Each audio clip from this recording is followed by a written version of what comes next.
Hi friends, ಎಲ್ಲರಿಗೂ ನಮಸ್ಕಾರ. ಬನ್ನಿ ಫ್ರೆಂಡ್ಸ್, ಶಾರದೆ ಸೀರಿಯಲಿನ ಇವತ್ತಿನ ಸಂಚಿಕೆಯಲ್ಲಿ ಏನಾಗ್ತಿದೆ ಅಂತ ನೋಡ್ಕೊಬರೋಣ. ಅದಕ್ಕೂ ಮುಂಚೆ ಯಾರೆಲ್ಲ ನನ್ನ ವಿಡಿಯೋ ನೋಡ್ತಾ ಇದ್ದೀರಾ ಅವರೆಲ್ಲ ಪ್ಲೀಸ್ ಪುಟ್ಟದೊಂದು ಲೈಕ್ ಮಾಡಿ, ಹಾಗೆ ಸಬ್ಸ್ಕ್ರೈಬ್ ಮಾಡೋದನ್ನು ಮರಿಬೇಡಿ. ಬನ್ನಿ ಸ್ಟಾರ್ಟ್ ಮಾಡೋಣ.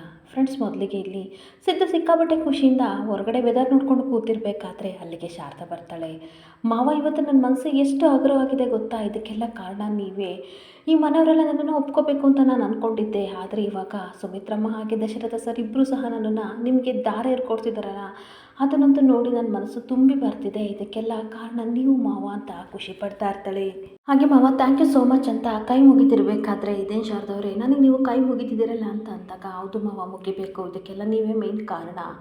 ನಿಜವಾಗ್ಲೂ ಮನೆಯವರೆಲ್ಲ ನನ್ನನ್ನು ಒಪ್ಕೊಳ್ಳಲ್ಲ ಅಂತ ಅಂದ್ಕೊಂಡಿದ್ದೆ, ಆದರೆ ಇವಾಗೆಲ್ಲ ಸ್ವಲ್ಪ ಅಪೃತವಾಗಿ ಮಾತಾಡ್ತಾರೆ. ಆದರೆ ಅಮ್ಮ ಮಾತ್ರ ನನ್ನನ್ನು ಒಪ್ಕೊಳ್ಳೋಕೆ ಇನ್ನೂ ತಯಾರಾಗಿಲ್ಲ. ಅವ್ರು ನನ್ನ ಮೇಲೆ ಕೋಪ ಮಾಡ್ಕೊಂಡೇ ಇದ್ದಾರೆ ಅಂತ ಕಣ್ಣೀರಾಗ್ತಾ ಇರ್ತಾರೆ. ಸಿದ್ದು ಇನ್ನೊಂದು ಕಡೆ ಕಣ್ಣನ್ನು ಒರೆಸಿ ಸಮಾಧಾನ ಮಾಡ್ಕೊಳ್ಳಿ, ಎಲ್ಲ ಸರಿ ಹೋಗುತ್ತೆ ಅಂತ ಅನ್ಬೇಕಾದ್ರೆ, ಹೌದು ನಾನು ಸರಿ ಹೋಗುತ್ತೆ ಅಂತ ಅಂದ್ಕೊಂಡಿದ್ದೀನಿ, ಆದರೆ ಅಮ್ಮ ಮಾತ್ರ ಯಾವತ್ತು ಒಪ್ಕೋತಾರೋ ಗೊತ್ತಿಲ್ಲ. ಆದರೂ ನನಗೆ ಸಿಕ್ಕಾಬಟ್ಟೆ ಖುಷಿ ಆಗ್ತಿದೆ ಅಂತ ಅಂದಾಗ, ನನ್ನನ್ನು ಮತ್ತೆ ಮದುವೆ ಆಗ್ತಿದ್ದೀರಲ್ಲ, ಅದಕ್ಕೆ ನಿಮಗೆ ಸಿಕ್ಕಾಬಟ್ಟೆ ಖುಷಿ ಅಲ್ವಾ ಅನ್ಬೇಕಾದ್ರೆ, ಇಲ್ಲ, ಅಮ್ಮ ಒಪ್ಕೊಂಡು ಮುಂದೆ ನಿಂತು ಮದುವೆ ಮಾಡಿಕೊಡ್ತಿದ್ದಾರೆ, ಅವ್ರು ಹೇಳಿದ್ದ ಮುಹೂರ್ತ ಹಾಗೆ ಟೈಮಿಗೆ ಮದುವೆ ಆಗ್ತಿದ್ದೀವಲ್ಲ, ಅದೇ ನಮಗೆ ದೊಡ್ಡ ಖುಷಿ ಅಂತ ಅನ್ಬೇಕಾದ್ರೆ, ಸಿದ್ದು ಹಾಗಾದರೆ ನನ್ನನ್ನು ಮದುವೆ ಆಗ್ತಿರೋಕ್ಕೆ ನಿಮಗೆ ಖುಷಿ ಇಲ್ವಾ ಶಾರದವ್ರೆ ಅಂತ ರೇಗಿಸ್ತಾ ಇರ್ತಾನೆ.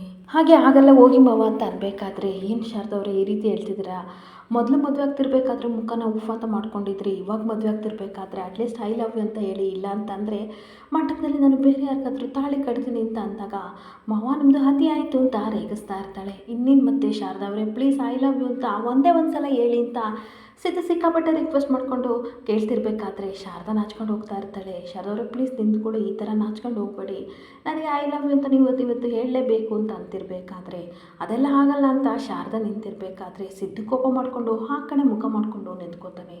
ಮಾವ ಪ್ಲೀಸ್ ಈ ಕಡೆ ನೋಡಿ ಆಯಿತಾ, ನಿಮಗೆ ಮತ್ತೊಮ್ಮೆ ನಾನು ಧನ್ಯವಾದ ಹೇಳಬೇಕು ಅಂತ ಅಂದಾಗ, ಮತ್ತೇನಕ್ಕೆ ಧನ್ಯವಾದ ಹೇಳ್ತಿದ್ದೀರಾ ಅಂತ ಕೇಳ್ತಿರ್ಬೇಕಾದ್ರೆ, ನೀವು ನನಗೋಸ್ಕರ ನಿಮ್ಮ ಅಪ್ಪನ ಒಪ್ಪಿಸಿ ಮದುವೆ ಕರ್ಕೊಬಂದ್ರಲ್ಲ, ಅದಕ್ಕೆ ಥ್ಯಾಂಕ್ ಯು ಸೋ ಮಚ್ ಅಂತ ಧನ್ಯವಾದ ಹೇಳ್ತಾ ಇರ್ತಾಳೆ. ಹಾಗೆ ನಿಮ್ಮ ಉಪಕಾರನ ಯಾವತ್ತೂ ನಾನು ಮರೆಯಲ್ಲ, ಥ್ಯಾಂಕ್ ಯು ಸೋ ಮಚ್ ಅಂತ ಹೇಳ್ತಿರ್ಬೇಕಾದ್ರೆ, ನನಗೆ ಯಾಕ್ರೆ ಈ ರೀತಿ ಥ್ಯಾಂಕ್ಸ್ ಹೇಳ್ತಾ ಇದ್ದೀರಾ, ಇದು ನಾನು ಮಾಡ್ತಿರೋ ಉಪಕಾರ ಅಲ್ಲ ಕಣ್ರಿ, ನಿಮಗೆ ನ್ಯಾಯ ಸಿಗಬೇಕಿತ್ತು, ನಿಮಗೆ ಸಿಗಬೇಕಾಗಿರೋ ಬೆಲೆ ಸ್ಥಾನ ಯಾವತ್ತೂ ನಿಮಗೆ ಸಿಕ್ಕೇ ಸಿಗುತ್ತೆ, ಅದಕ್ಕೆ ನಾನು ಪ್ರಯತ್ನ ಪಡ್ತಿದ್ದೀನಿ ಅಷ್ಟೇ ಅಂತ ಸಿದ್ದು ಹೇಳ್ತಾ ಇರ್ತಾನೆ. ಹಾಗೆ ನೋಡಿ ಶಾರದವ್ರೆ, ಗೌರವ ಆಗಿರ್ಬೋದು, ಅಧಿಕಾರ ಆಗಿರ್ಬೋದು, ಅಥವಾ ನಿಮ್ಮ ಸ್ಥಾನನೇ ಆಗಿರ್ಬೋದು, ಅದನ್ನೆಲ್ಲ ಕಿತ್ಕೊಳ್ಳೋಕ್ಕೆ ಆ ದೇವರು ಖಂಡಿತ ಯಾರಿಗೂ ಬಿಡಲ್ಲ ಕಣ್ರಿ ಅಂತ ಹೇಳ್ತಾ ಇರ್ತಾನೆ. ಹಾಗೆ ನೋಡಿ ಶಾರದವ್ರೆ, ಈ ಮನೆಗೆ ಬಂದು ಸೇರಿದಿರಲ್ಲ, ಇದು ಕಾಕತಾಳಿ ಅಂತ ನಿಮಗೆ ಅನ್ಸುತ್ತಾ, ಇಲ್ಲ, ಖಂಡಿತ ವಿಧಿನೇ ಮನೆಗೆ ನಿಮ್ಮನ್ನು ಬರೋ ಹಾಗೆ ಮಾಡಿದ್ದೆ, ಖಂಡಿತ ನಿಮಗೆಲ್ಲ ಒಳ್ಳೇದಾಗುತ್ತೆ ಅಂತ ಶಾರದನ ಮುಖದಲ್ಲಿ ಏನಾಗೂ ಬರೆಸ್ತಾ ಇರ್ತಾನೆ. ಹಾಗೆ ನೋಡಿ ಶಾರದವ್ರೆ, ನೀವು ಅವತ್ತು ಈ ಮನೆಗೆ ಬಂದ್ರಿ, ನನ್ನ ಮನಸ್ಸನ್ನ ಗೆದ್ರಿ, ನಾನು ನಿಮ್ಮನ್ನ ಮದುವೆ ಆದೆ, ಇದೆಲ್ಲ ದೇವರು ಏನು ಹಣೆ ಬರದಲ್ಲಿ ಬರೆದಿದ್ನೋ ಅದೇ ಆಗಿದೆ, ಆದರೆ ಯಾರಿಗೂ ಗೊತ್ತಾಗ್ತಿಲ್ಲ ಅಷ್ಟೇ. ಇವಾಗ ತಂದೆ ತಾಯಿನ ಸೇರಿಸೋದು ಅವನ ಜವಾಬ್ದಾರಿ, ಖಂಡಿತ ನಿಮ್ಮನ್ನು ನಿಮ್ಮ ತಂದೆ ತಾಯಿ ಹತ್ರ ಸೇರಿಸ್ತಾನೆ, ನೋಡ್ತಾ ಇರಿ ಅಂತ ಹೇಳ್ತಾ ಇರ್ತಾನೆ. ಹಾಗೆ ಈ ಕೆಲಸ ಮಾಡೋಕ್ಕೆ ನಾನು ನಿಮಗೆ ಸಹಕಾರ ಮಾಡ್ತಾ ಇದ್ದೀನಿ ಅಷ್ಟೇ, ಆ ದೇವರು ನನ್ನ ಕೈಲಿ ಮಾಡಿಸ್ತಾ ಇದ್ದಾನೆ, ಖಂಡಿತ ಎಲ್ಲ ಒಳ್ಳೇದಾಗುತ್ತೆ, ನೋಡ್ತಾ ಇರಿ ಅಂತ ಅಂದಾಗ, ಹೌದು ಮಾವ, ನಿಮ್ಮಿಂದ ನನಗೆ ಅಪ್ಪ ಅಮ್ಮ ಎಲ್ಲ ಸಿಗ್ತಾ ಇದ್ದಾರೆ ಅಂತ ಅನ್ಬೇಕಾದ್ರೆ, ಇದು ಜಸ್ಟ್ ಆರಂಭ ಕಣ್ರಿ, ಇನ್ನು ಮುಂದಿನ 3 ದಿನಗಳಲ್ಲಿ ಮದುವೆ ಇದೆಯಲ್ಲ, ಅವಾಗ ನಿಮಗೆ ದೊಡ್ಡ ಸರ್ಪ್ರೈಸ್ನೇ ಕೊಡ್ತೀನಿ, ನೋಡ್ತಾ ಇರಿ ಅಂತ ಅಂದಾಗ, ಇವಳಿಗಂತೂ ಸಿಕ್ಕಾಪಟ್ಟೆ ಶಾಕ್ ಆಗಿ, ಏನೋ ಸರ್ಪ್ರೈಸ್ ಕೊಡ್ತೀರಾ ಅಂತ ಕೇಳ್ತಾ ಇರ್ತಾಳೆ. ಹಾಗೆ ಮಾವ ಪ್ಲೀಸ್ ಅದೇನು ಸರ್ಪ್ರೈಸ್ ಅಂತ ಹೇಳಿ ಅಂತ ಅನ್ಬೇಕಾದ್ರೆ, ಇದೊಳ್ಳೆ ಸರಿ ಆಯ್ತಲ್ಲ ಶಾರದಾ ಅವರೇ, ಸರ್ಪ್ರೈಸ್ ಅಂದಮೇಲೆ ಸರ್ಪ್ರೈಸ್ ಆಗಿರಬೇಕು, ಅದನ್ನೆಲ್ಲ ಹೇಳೋಕ್ಕಾಗಲ್ಲ, ಈಗಲೇ ಹೇಳಿದರೆ ಅದಕ್ಕೆ ಮಜಾ ಇರಲ್ಲ ಅಂತ ಹೇಳ್ತಿರ್ಬೇಕಾದ್ರೆ, ಈ ಕಡೆ ಶಾರದಾ ಸಿದ್ದು ಮುಖ ನೋಡ್ಕೊಂಡು ಸಿಕ್ಕಾಪಟ್ಟೆ ನಾಚ್ಕೊಂಡು ನಿಂತ್ಕೊಬಿಡ್ತಾಳೆ. ಹಾಗೆ ಇನ್ನೊಂದು ಕಡೆ ಸಿದ್ದು ಎಲ್ಲರನ್ನೂ ದೇವ್ರ ಮನೆ ಹತ್ರ ಬರೋಕ್ಕೆ ಹೇಳಿರ್ತಾನೆ. ಎಲ್ಲರೂ ಖುಷಿಯಿಂದ ದೇವ್ರ ಮನೆ ಹತ್ರ ಬಂದಾಗ, ವಿಮಲ ಏನಕ್ಕೆ ಎಲ್ಲರನ್ನೂ ಬರೋಕ್ಕೆ ಹೇಳಿದೆ ಸಿದ್ದು ಅಂತ ಅಂದಾಗ, ಮದುವೆ ಇನ್ವಿಟೇಷನ್ ಕಾರ್ಡ್ ರೆಡಿ ಆಗಿದೆ ಅಮ್ಮ, ಪೂಜೆ ಮಾಡಿಸ್ಬೇಕು ಶಾರದವ್ರ ಕೈಲಿ, ಅದಕ್ಕೆ ಕರೆದೆ ಅಂತ ಅಂದಾಗ, ಈ ಕಡೆ ದಶರಥ ಹೇಳ್ತಾ ಇರ್ತಾನೆ, ಅದನ್ನು ಇಷ್ಟು ಬೇಗ ರೆಡಿ ಮಾಡಿಸ್ಬಿಟ್ಟ ಸಿದ್ದು ಅಂತ ಅಂದಾಗ, ಹೌದು ಮಾವ, ಎಲ್ಲ ಶಾಸ್ತ್ರೋಕ್ತವಾಗಿ ಆಗಬೇಕಲ್ಲ, ಅದಕ್ಕೆ ಬೇಗ ರೆಡಿ ಮಾಡಿಸ್ತೀನಿ ಅಂತ ಹೇಳ್ತಾ ಇರ್ತಾನೆ. ಹಾಗೆ ಶಾರದವ್ರಿಗೆ ಪೂಜೆ ಮಾಡಿ ಅಂತ ಅಂದಾಗ, ಶಾರದಾ ತುಂಬ ಪ್ರೀತಿಯಿಂದ ದೇವರಿಗೆ ಭಕ್ತಿಯಿಂದ ಪೂಜೆ ಮಾಡಿ ಎಲ್ಲರಿಗೂ ಆರತಿನ ಕೊಟ್ಟಾದ್ಮೇಲೆ ಸಿದ್ದು ಎಲ್ಲರಿಗೂ ಇನ್ವಿಟೇಷನ್ ಕಾರ್ಡ್ ಕೊಟ್ಬಿಟ್ಟು, ಚೆನ್ನಾಗಿದೆ ಹೆಂಗೆ ನೋಡಿ ಅಂತ ಅಂದಾಗ, ದಶರಥ ಸಿಕ್ಕಾಬಟ್ಟೆ ಖುಷಿಯಿಂದ, ಸುಮಿತ್ರಾ ನನ್ನ ಹೆಸರಿದೆ ನೋಡು ಅಂತ ಹೇಳ್ತಾ ಇದ್ರೆ, ಜ್ಯೋತಿಕನಿಗೆ ಸಿಕ್ಕಾಬಟ್ಟೆ ಕೋಪ ಬರ್ತಾ ಇರುತ್ತೆ. ಹಾಗೆ ಶಾಕಿಂದ ಹಾಗೆ ಜ್ಯೋತಿಕಾ, ಏನು ಮಮ್ಮ, ವಾಟ್ ಇಸ್ ದಿಸ್ ನಾನ್ಸೆನ್ಸ್, ಏನು ನಿಮ್ಮ ಹೆಸರು ಹಾಕ್ಸ್ಬಿಟ್ಟು ಇನ್ವಿಟೇಷನ್ ಕಾರ್ಡ್ ಪ್ರಿಂಟ್ ಮಾಡ್ತೀವಿ ಅಂತ ಏನಾದರೂ ಅವತ್ತು ಸಿದ್ದು ಏನಾದರೂ ಮಾತು ಕೊಟ್ಟಿದ್ನ ಅಂತ ಕೋಪದಿಂದ ಕೇಳ್ತಾ ಇರ್ತಾಳೆ. ಹಾಗೆ ಮತ್ತೆ ಕೋಪ ಮಾಡಿಕೊಂಡು, ವಾಟ್ ಇಸ್ ದಿಸ್ ಸಿದ್ದು, ನೀನು ಅಪ್ಪ ಅಮ್ಮನ ಹೆಸರು ಹಾಕ್ಸೋಕ್ಕೂ ಮುಂಚೆ ಮಮ್ಮನ ಕೇಳಬೇಕಲ್ವಾ ಅಂತ ಅಂದಾಗ, ಇದೊಳ್ಳೆ ಸರಿ ಆಯಿತು, ದಾರೆ ಏರ್ಕೊಡೋರು ಅತ್ತೆ ಮಾವ ತಾನೇ ಅಂದಮೇಲೆ ಅದಕ್ಕೆ ಹಾಕಿಸ್ದೆ ಹೆಸರ ಅಂತ ಸಿದ್ದು ಹೇಳ್ತಾ ಇದ್ದರೆ, ಸಿದ್ದು ನೀನು ಮಾಡಿದ ತಪ್ಪು ಆಯಿತಾ, ಇನ್ವಿಟೇಷನ್ ಕಾರ್ಡಿಗೆ ನನ್ನ ಹೆಸರು ಹಾಕ್ಸೋಕ್ಕೂ ಮುಂಚೆ ನನ್ನನ್ನೊಂದು ಮಾತು ಕೇಳಬೇಕಿತ್ತು ಅಂತ ಸುಮಿತ್ರಾ ಹೇಳ್ತಿರ್ಬೇಕಾದ್ರೆ, ಈ ಕಡೆ ಪಾರಿಜಾತ ಕೋಪ ಮಾಡಿಕೊಂಡು ಅಲ್ಲ ಸಿದ್ದು ದಾರೆ ಎರೆಯದೆ ಬೇರೆ ಅರ್ಥ, ಹಾಗೆ ಇನ್ವಿಟೇಷನ್ ಕಾರ್ಡ್ಗೆ ಅಪ್ಪಮ್ಮನ ಜಾಗದಲ್ಲಿ ಅವ್ರ ಹೆಸರಾಗದೆ ಬೇರೆ ಅರ್ಥ, ಬೀದಿ ರೋಗರೆಲ್ಲ ದಾರೆ ಎರ್ಕೊಡ್ಬೋದು, ಹಾಗಂತ ಎಲ್ಲರಿಗೂ ಇವ್ರ ಅಪ್ಪ ಅಮ್ಮ ಆಗಕ್ಕಾಗುತ್ತಾ ಅಂತ ಬೈತಾ ಇರ್ತಾಳೆ. ಹಾಗೆ ಮತ್ತೆ ಸಿದ್ದು ಯಾಕಜ್ಜಿ ಈ ರೀತಿ ಕೂಗಾಡ್ತಾ ಇದ್ದೀರಾ, ಶಾರದಾ ಅಪ್ಪಮ್ಮನ ಹೆಸರು ನನಗೆ ಗೊತ್ತಿರಲಿಲ್ಲ, ಅದಕ್ಕೆ ಅತ್ತೆ ಮಾವನ ಹೆಸರು ಹಾಕಿಸ್ದೆ ಬಿಡಿ ಅಂತ ಅಂದಾಗ ಸ್ಟಾಪ್ ಇಟ್ ಸಿದ್ದು, ಅವ್ರ ಅಪ್ಪಮ್ಮನ ಹೆಸರು ಗೊತ್ತಿಲ್ಲ ಅಂತ ನೀನೇನಕ್ಕೆ ನಮ್ಮ ಅಪ್ಪಮ್ಮನ ಹೆಸರು ಹಾಕಿಸ್ದೆ ಅಂತ ಜೊತೆಗೆ ಕೂಗಾಡ್ತಾ ಇರ್ತಾಳೆ. ಈ ತಾತ ಎಲ್ಲರೂ ಒಂದು ನಿಮಿಷ ಬಾಯಿ ಮುಚ್ಕೊಂಡು ನಿಂತ್ಕೋತೀರಾ, ಒಂದು ಹೆಣ್ಣಿನ ಕೊರಳಿಗೆ ತಾಳಿ ಕೀಳೋದು ದೊಡ್ಡ ಅಪರಾಧ, ಹಾಗೆ ನೀನು ಅಂಥ ಕೆಲಸನ ಮಾಡಿದ್ದೀಯಾ, ಸೊ ಅದಕ್ಕೋಸ್ಕರ ಸಿದ್ದು ಈ ರೀತಿಯೆಲ್ಲ ಮಾಡ್ತಿದ್ದಾನೆ, ಅಷ್ಟಕ್ಕೂ ನಿಮ್ಮ ಅಪ್ಪ ಅಮ್ಮನ ಹೆಸರು ಹಾಕ್ಸಿದ್ರೆ ನಿನಗೇನು ಕಷ್ಟ, ಏನೂ ಆಗಲ್ಲ, ಜೊತೆಗೆ ಬಾಯಿ ಮುಚ್ಕೊಂಡು ನಿಂತ್ಕೋ.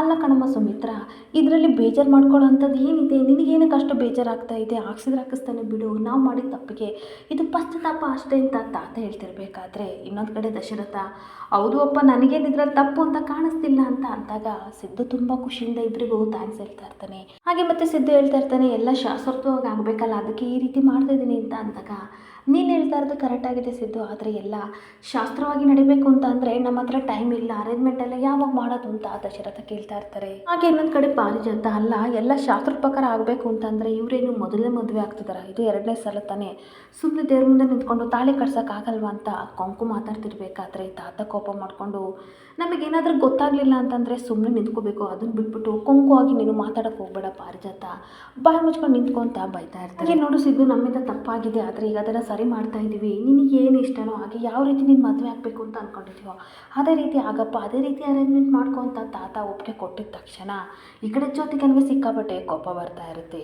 ಅದೇ ಸಮಯಕ್ಕೆ ಮುರಳಿ ಬ್ಯಾಗ್ ಲಗೇಜ್ನ ತಗೊಂಡು ಓಡೋಡಿ ಬಂದು, ನಾನೊಬ್ಬ ಇರೋ ಮನುಷ್ಯ ಇಲ್ಲೇ ಇದ್ದೀನಿ, ನನ್ನನ್ನು ಬಿಟ್ಬಿಟ್ಟು ಹಳದಿ ಸಂಗೀತ ಶಾಸ್ತ್ರ ಅದು ಇದು ಅಂತ ಮಾತಾಡ್ತಿದ್ರಲ್ಲ ಅಂತ ಕೇಳ್ತಾ ಇರ್ತಾನೆ. ಹಾಗೆ ನೋಡಿ ಮಾವ, ನನ್ನ ವಾಚು ತುಂಬ ಸ್ಲೋ ಇದೆ, ನಂತರ ಫಾಸ್ಟ್ ಇಲ್ಲ, ಹಂಗಾಗಿ ನಾನು ಬರೋದು ತಡವಾಯಿತು, ಒಂದು ವೇಳೆ ನಾನು ಇದೇ ರೀತಿ ಆದರೆ ಮದುವೆ ಎಲ್ಲ ಮುಗಿದ್ಮೇಲೆ ಬರಬೇಕಾಗುತ್ತೆ, ಅದಕ್ಕೆ ಡಿಸೈಡ್ ಮಾಡ್ಕೊಂಡು ಬಂದಿದ್ದೀನಿ, ಲಗೇಜ್ ಸಮೇತ ಬಂದಿದ್ದೀನಿ, ನಾನು ಇಲ್ಲೇ ಇದ್ಬಿಡ್ತೀನಿ ಅಂತ ಅಂದಾಗ ಮದುವೆನಪ್ಪ ನಡ್ಕೊಂಡು ಇಲ್ಲೇ ಇದ್ದರೆ ನಾನು ಸರಿ ಇರಲ್ಲ ಅಂತ ತಾತ ಮುರಳಿಗೆ ಬೈತಿರ್ಬೇಕಾದ್ರೆ ಇನ್ನೊಂದು ಕಡೆ ದಶರಥ, ಅಪ್ಪ ಪ್ಲೀಸ್ ಅವ್ರಿಗೇನು ಅನ್ಬೇಡಿ ಆಯಿತಾ, ಮದುವೆ ಮುಗಿಯೋವರೆಗೂ ಸುಮ್ಮನೆ ಇರಿ, ನಾನು ವಿಮಲನ ಜೊತೆ ಮಾತಾಡ್ತೀನಿ, ಅವರು ಇಲ್ಲೇ ಇರಲಿ, ಮುರಳಿ ಭಾವ ಇಲ್ಲೇ ಇರಲಿ ಅಂತ ಹೇಳ್ತಾ ಇರ್ತಾನೆ. ಹಾಗೆ ಇನ್ನೊಂದು ಕಡೆ ವಿಮಲ, ಸಿದ್ದು ಹಾಗೆ ಶಾರದಾ ಎಲ್ಲರೂ ಕೂತ್ಕೊಂಡು ಮದುವೆ ಬಗ್ಗೆ ಮಾತಾಡ್ತಿರ್ಬೇಕಾದ್ರೆ ಸಿದ್ದು ಹೇಳ್ತಾ ಇರ್ತಾನೆ, ಅಮ್ಮ ಮದುವೆಗೆ ಏನೇನು ಬೇಕು ಹೇಳಿ ಎಲ್ಲ ಲಿಸ್ಟ್ ಮಾಡ್ಕೊತೀನಿ ಅಂತ ಅಂದಾಗ ಪಾಸಿಂಗ ರೇಷ್ಮೆ ಪಂಚೆ ಅದು ಇದು ಬೇಕು, ಮಿಕ್ಕಿ ಸಾಮಗ್ರಿಗಳನ್ನೆಲ್ಲ ಅಪ್ಪ ತರ್ತಾರೆ ಕಣೋ ಅಂತ ಅಂದಾಗ ಇನ್ನೇನೇನಾದರೂ ಮರ್ತಿದ್ರೆ ನೆನ್ಪು ಮಾಡ್ಕೊಂಡು ಬರೀಯಮ್ಮ ನೀನು ಅಂತ ಅನ್ಬೇಕಾದ್ರೆ ಶಾರದಾ, ನಾನು ಬರ್ತೀನಿ ಕೊಡಿ ಸರ್ ಅಂತ ಕಿತ್ಕೋತಾ ಇರ್ತಾಳೆ.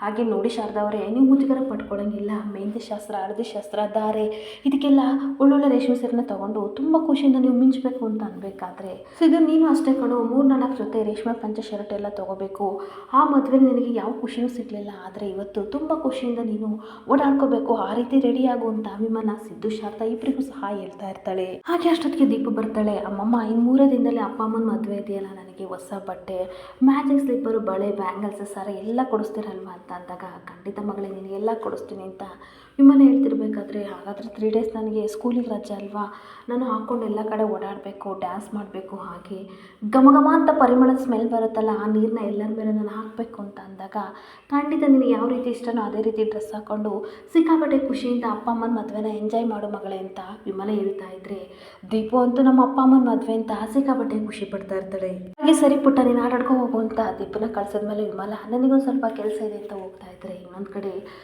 ಶಾರದಾ ತನ್ನ ಇನ್ವಿಟೇಷನ್ ಕಾರ್ಡ್ ನೋಡಿ ಸಿಕ್ಕಾಪಟ್ಟೆ ಖುಷಿ ಪಡ್ತಾ ಇರ್ತಾಳೆ. ತನ್ನ ಅಪ್ಪ ಅಮ್ಮನ ಹೆಸರು ನೋಡಿ ಸಿಕ್ಕಾಪಟ್ಟೆ ಖುಷಿಯಿಂದ, ಮಾವು ನನಗೆ ಎಷ್ಟು ಖುಷಿ ಆಗ್ತಿದೆ ಗೊತ್ತಾ, ಥ್ಯಾಂಕ್ ಯು ಸೋ ಮಚ್ ಅಂತ ಅಂದಾಗ, ನೀವು ಖುಷಿಯಾಗಿದ್ದರೆ ನನಗೆ ಅಷ್ಟೇ ಸಾಕು ಕಣ್ರಿ ಅಂತ ಸಿದ್ದು ಹೇಳ್ತಿರ್ಬೇಕಾದ್ರೆ, ಇದೊಂದು ಅನಿರೀಕ್ಷಿತ ಕ್ಷಣ, ಲೈಫಲ್ಲಿ ಮರೆಯಲಾಗದಂಥ ಗಿಫ್ಟನ್ನು ನೀವು ನನಗೆ ಕೊಟ್ಬಿಟ್ರಿ, ಈ ಖುಷಿಗೆ ನಾನು ಏನು ಕೊಟ್ಟರು ಸಾಲದ ಮಾವ ನಿಮಗೆ ಅಂತ ಖುಷಿಯಿಂದ ಹೇಳ್ತಾ ಇರ್ತಾಳೆ. ಹಾಗೆ ತುಂಬ ಖುಷಿಯಿಂದ ಇನ್ನೊಂದು ಕಡೆ ಶಾರದಾ ಸಿದ್ದನ ಹಗ್ ಮಾಡ್ಕೊಂಡ್ರೆ ಅವನಿಗಂತೂ ಸಿಕ್ಕಾಪಟ್ಟೆ ಖುಷಿ ಆಗ್ತಾ ಇರುತ್ತೆ. ಹಾಗೆ ಏನು ಶಾರದವ್ರು ಏನು ಮಾಡ್ತಾ ಇದ್ದೀರಾ, ಅಮ್ಮ ಬಂದರೆ ಕಷ್ಟ ಆಗುತ್ತೆ ಅಂತ ಅಂದಾಗ, ಸಾರಿ ಮಾವ ಕ್ಷಮಿಸಿ, ಈ ಖುಷಿಯಲ್ಲಿ ಏನು ಮಾಡಿದೆ ಅಂತ ನನಗೆ ಗೊತ್ತಿಲ್ಲ, ಮಿಸ್ ಆಗಿ ನಿಮ್ಮನ್ನು ಹಗ್ ಮಾಡಿಕೊಂಡೆ ಅಂತ ಅಂದಾಗ, ಬಿಡ್ರಿ ಶಾರದವ್ರೆ, ನಿಮ್ಮ ಗಂಡನ ತಾನೇ ನೀವು ಹಗ್ ಮಾಡ್ಕೊಂಡಿದ್ದು, ದಿಸ್ ಇಸ್ ಫಸ್ಟ್ ಟೈಮ್ ಆಯಿತಾ ನೀವು ನನ್ನನ್ನು ಖುಷಿಯಿಂದ ಹಗ್ ಮಾಡ್ಕೊಂಡಿದ್ದು, ನನಗಂತೂ ಸಿಕ್ಕಾಪಟ್ಟೆ ಖುಷಿ ಆಯಿತು ಅಂತ ಅಂದಾಗ, ಏನು ಹೇಳಿದ್ರಿ ಮಾವ ಅಂತ ಅಂದಾಗ, ಏನಿಲ್ಲ ಬಿಡಿ, I am also so happy ಅಂತ ಹೇಳ್ತಾ ಇರಬೇಕಾದ್ರೆ, ಸರಿ ಮಾವ ಈ ಮೊದಲನೇ ಇನ್ವಿಟೇಷನ್ ಕಾರ್ಡ್ನ ಯಾರಿಗೆ ಕೊಡಲಿ ಅಂತ ಅಂದಾಗ, ಒಬ್ಬರು ಇಂಪಾರ್ಟೆಂಟ್ ಪರ್ಸನ್ ಇದ್ದಾರೆ ಅವ್ರಿಗೆ ಕೊಡೋಣ ಅಂತ ಅಂದಾಗ ಯಾರು ಹೇಳಿ ಅಂತ ಅನ್ಬೇಕಾದ್ರೆ ಸರ್ಪ್ರೈಸ್ ಅಂತ ಸಿದ್ದು ಹೇಳ್ತಾ ಇರ್ತಾನೆ. ಹಾಗೆ ಇನ್ನೊಂದು ಕಡೆ ಸುಮಿತ್ರಾ ಬರೋದನ್ನ ನೋಡಿಕೊಂಡು ಜ್ಯೋತಿಕಾ ಮತ್ತು ಪಾರಿಜಾತ ಇಬ್ಬರು ಡ್ರಾಮಾ ಮಾಡ್ತಾ ಇರ್ತಾರೆ. ಬೇಕು ಬೇಕು ಅಂತ ಇನ್ವಿಟೇಷನ್ ಕಾರ್ಡ್ನ ಜ್ಯೋತಿಕಾ ಸುಡ್ತಿರ್ಬೇಕಾದ್ರೆ ಪಾರಿಜಾತ ಬಂದ್ಬಿಟ್ಟು ಏನಾಯಿತು ಗೌಡಿ ಯಾಕೆ ಹಿಂಗೆ ಮಾಡ್ತಿದ್ಯಾ ಅಂತ ಕೇಳಬೇಕಾದ್ರೆ ಇನ್ನೇನು ಮಾಡಲಿ ಗ್ರಾನಿ, ನಾನು ಮದುವೆ ಆಗ್ತಿರೋ ಹುಡುಗನ ಶಾರದಾ ಕಿತ್ಕೊಂಡ್ಲು, ನನ್ನ ಡ್ರೀಮ್ ಎಲ್ಲ ಇನ್ವಿಟೇಷನ್ ಕಾರ್ಡಲ್ಲಿದೆ, ಆ ರೀತಿನ ನಾನು ಅವ್ಳ ಡ್ರೀಮ್ನ ನೋಡೋಂಗಾಗಿದೆ. ಈ ಕಾರ್ಡು ಸುಟ್ಟರೆ ನನಗೆ ಸಮಾಧಾನ, ಯಾಕೆಂದರೆ ನಮ್ಮಮ್ಮನ ಇದರಿಂದ ಕಿತ್ಕೋತಾ ಇದ್ದಾಳೆ ಅಂತ ಅನ್ಬೇಕಾದ್ರೆ ಆ ಮಾತನ್ನ ಕೇಳ್ಕೊಂಡು ಸುಮಿತ್ರನಿಗೆ ಸಿಕ್ಕಾಪಟ್ಟೆ ಸಂಕಟ ಆಗ್ತಾ ಇರುತ್ತೆ.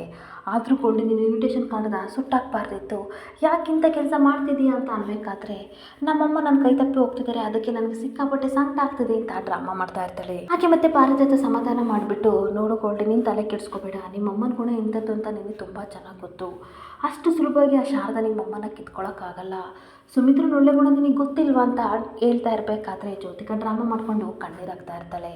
ಅದೇ ಸಮಯಕ್ಕೆ ಸುಮಿತ್ರಾ ಬರ್ತಾಳೆ. ಹಾಗೆ ಸುಮಿತ್ರಾ ಬಂದು ಕಣ್ಣೊರೆಸ್ಬಿಟ್ಟು ಯಾಕೆ ಮಗಳ ಈ ರೀತಿ ಮಾತಾಡ್ತಿದ್ಯಾ, ನನ್ನ ಮುದ್ದಿನ ಮಗಳು ನೀನು ನನ್ನ ದೂರ ಮಾಡ್ಕೋತೀನ ಸಮಾಧಾನ ಮಾಡ್ಕೊತ ಸಮಾಧಾನ ಮಾಡ್ತಿದ್ರೆ ಅವಳಿಗಂತೂ ಸಿಕ್ಕಾಬಟ್ಟೆ ಖುಷಿ ಆಗ್ತಾ ಇರುತ್ತೆ. ಆದರೂ ಮಮ್ಮ ನನಗೆ ಇನ್ಸೆಕ್ಯೂರಿಟಿ ಫೀಲ್ ಆಗ್ತಾ ಇದೆ, ನಿನ್ನ ನಾವು ಕಿತ್ಕೊಂಡ್ರೆ ಏನು ಮಾಡಲಿ ಅಂತ ಅಂದಾಗ ನಿನ್ನನ್ನು 9 ತಿಂಗಳು ಎತ್ತು ಹೊತ್ತು ಸಾಕಿದ್ದೀನಿ ಕಂದ, ಅವಳು ಯಾರೋ ಬಂದ್ಬಿಟ್ಟು ನನ್ನನ್ನು ಕಿತ್ಕೊಂಡ್ರೆ ನಾನು ನಿನ್ನನ್ನು ಬಿಟ್ಟು ಹೋಗ್ತೀನಿ ಅಂತ ಸುಮಿತ್ರಾ ಹೇಳ್ತಾ ಇರ್ತಾಳೆ. ಹಾಗೆ ನೋಡಿ ಮಮ್ಮ ನನಗೆ ನಿಮ್ಮ ಮೇಲೆ ತುಂಬ ನಂಬಿಕೆ ಇದೆ, ಆದರೆ ಆ ಶಾರದಾ ಮೇಲೆ ನನಗೆ ನಂಬಿಕೆ ಇಲ್ಲ, ನಿಮಗೆ ಗೊತ್ತಲ್ವ ನಮಗೆಲ್ಲ ಎಷ್ಟು ತೊಂದರೆ ಕೊಟ್ಟಿದ್ದಾಳೆ ಅಂತ ಅಂದಾಗ ಸುಮಿತ್ರಾ ಕಣ್ಣೀರು ಹಾಕ್ಕೊಂಡು ನನಗೆ ತುಂಬ ಚೆನ್ನಾಗಿ ಗೊತ್ತು, ಆದರೆ ಸಿಚುವೇಶನ್ ಆ ರೀತಿ ಇರುತ್ತೆ ಮಗಳೇ, ಹಾಗಂತ ನಾವು ಅವ್ರ ಬದಲು ಇದ್ದೀವಿ ಅಂತ ಅಲ್ಲ ಅರ್ಥ ಮಾಡ್ಕೊಪುಟ್ಟ ಅಂತ ಅಂದಾಗ ನೋಡಿ ಮಮ್ಮ ನಿಮಗೆ ನಿಂತಿದೆಯಾ, ನಾನು ಚಿಕ್ಕವಳಿರ್ಬೇಕಾದ್ರೆ ನಾನು ಎಲ್ಲರೂ ಟ್ರಿಪ್ ಹೋದರೆ ನಾನು ಮಮ್ಮ ಪಕ್ಕನೇ ಕೂತ್ಕೋಬೇಕು ಅಂತ ಆಟ ಮಾಡ್ತಿದ್ದೆ, ಆದರೆ ಇವಾಗ ನೋಡಿ ಅವ್ದು ಯಾರೋ ತಾಯಿ ಹೆಸರು ಇರಬೇಕಾದ್ರೆ ಜಾಗದಲ್ಲಿ ಇನ್ವಿಟೇಷನ್ ಕಾರ್ಡಲ್ಲಿ ನಿಮ್ಮ ಹೆಸರು ಇದೆಯಲ್ಲ, ನನಗೆ ಎಷ್ಟು ಹರ್ಟ್ ಆಗ್ತಿದೆ ಗೊತ್ತಾ ಅಂತ ಸುಮಿತ್ರನ ಮನಸ್ಸನ್ನ ಚೇಂಜ್ ಮಾಡ್ತಾ ಇರ್ತಾಳೆ. ಹಾಗೆ ಬೇರೆ ಯಾರೋ ನಿಮ್ಮ ಹೆಸರನ್ನ ಯೂಸ್ ಮಾಡ್ಕೊಳ್ಳೋದು ಮಿಸ್ಯೂಸ್ ಮಾಡ್ಕೊಳ್ಳೋದು ನನಗೆ ಇಷ್ಟ ಇಲ್ಲ ಮಮ್ಮ ಅಂತ ಅನ್ಬೇಕಾದ್ರೆ ನೋಡು ಬಂಗಾರ, ನೀನು ತಾಳಿ ಕಿತ್ತಾಕಿ ದೊಡ್ಡ ತಪ್ಪು ಮಾಡಿದೆ, ಆ ಮಾಡಿರೋ ತಪ್ಪಿಗೋಸ್ಕರ ನಾನು ಈ ಥರ ಕೆಲಸ ಎಲ್ಲ ಮಾಡಬೇಕಾಗಿದೆ ಅಂತ ಸುಮಿತ್ರಾ ಹೇಳ್ತಾ ಇರ್ತಾಳೆ. ಆದರೂ ಬಂಗಾರ ನೀನು ಕೋಪದ ಕೈಗೆ ಬುದ್ಧಿನ ಕೊಟ್ಬಿಟ್ಟೆ, ಹಂಗಾಗಿ ಈ ಕೆಲಸ ಮಾಡಬೇಕಾಗಿದೆ ಅಂತ ಅಂದಾಗ ಬಿಡಿ ಮಮ್ಮ ನನಗೆ ಅದ್ರ ಮೇಲೆ ಪಶ್ಚಾತ್ತಾಪ ಇದೆ, ಆದರೂ ಸಹ ನಿಮ್ಮ ಹೆಸರನ್ನ ಇನ್ವಿಟೇಷನ್ ಕಾರ್ಡ್ ಮೇಲೆ ಪ್ರಿಂಟ್ ಮಾಡಿಸಿದಾರಲ್ಲ ಸಿಕ್ಕಾಬಟ್ಟೆ ಕೋಪ ಬರ್ತಿದೆ ಅಂತ ಅಂದಾಗ ಹೆಸರು ತಾನೇ ಅದರಲ್ಲಿ ಏನಿದೆ ಬಿಟ್ಬಿಡಿ ಅಂತ ಅಂದಾಗ ಅದೇ ಮಮ್ಮ ಬಿಟ್ಬಿಡೋಕ್ಕಾಗುತ್ತೆ, ಶಾರದನೇ ಮನೆಗೆ ಕರ್ಕೊಬಂದಾಗ ನೀವು ಎಷ್ಟು ಪ್ರೀತಿ ಮಾಡ್ತಿದ್ರಿ, ಆದರೆ ಅವಳು ನನ್ನ ಸಿದ್ದನ್ನು ಬುಟ್ಟಿಗೆ ಹಾಕೊಂಡು ಮದುವೆ ಆದ್ಲಲ್ಲ, ನಮಗೆಲ್ಲ ಎಷ್ಟು ಮೋಸ ಮಾಡಿದ್ಲು ಅಂತ ಮತ್ತೆ ಮತ್ತೆ ಅದನ್ನೇ ನೆನ್ಪು ಮಾಡ್ತಾ ಇರ್ತಾಳೆ. ಹೀಗೆ ನೋಡು ಬಂಗಾರ ನೀನು ತಲೆ ಕೆಡಿಸ್ಕೋಬೇಡ ಆಯಿತಾ, ಸಿದ್ದು ಯಾಮಾರು ಬರ್ಬೋದು, ಆದರೆ ನಾನು ಖಂಡಿತ ಯಾಮಾರಲ್ಲ, ನನ್ನ ಮಗಳ ಸ್ಥಾನದಲ್ಲಿ ನೀನು ಮಾತ್ರ ಇರ್ತೀವಿ ಹೊರತು ಬೇರೆ ಯಾರೂ ಸಹ ನಾನು ಇರೋಕ್ಕೆ ಜಾಗ ಕೊಡಲ್ಲ ಅಂದಾಗ ಲವ್ ಯು ಸೋ ಮಚ್ ಅಂತ ಸುಮಿತ್ರನ ಆಗಿ ಮಾಡ್ಕೋತಿದ್ರೆ ಪಾರಿಜಾತನಿಗಂತೂ ಸಿಕ್ಕಾಪಟ್ಟೆ ಖುಷಿ ಆಗ್ತಾ ಇರುತ್ತೆ. ಯಾವತ್ತೂ ನೀನು ಯೋಚನೆ ಮಾಡಬೇಡ ಮಗಳೇ, ಈ ಮಮ್ಮ ನಿನ್ನ ಜೊತೆ ಯಾವಾಗಲೂ ಇದ್ದೇ ಇರ್ತಾಳೆ ಅಂತ ಅಂದಾಗ ಪಾರಿಜಾತ ಸೂಪರಾಗಿ ಆಕ್ಟಿಂಗ್ ಮಾಡ್ತಿದ್ಯಾ ಅಂತ ಹೇಳ್ತಾ ಇರ್ತಾಳೆ. ಇಲ್ಲಿಗೆ ಸಂಚಿಕೆ ಎಂಡ್ ಆಗ್ತಿದೆ. Thank you for the watching.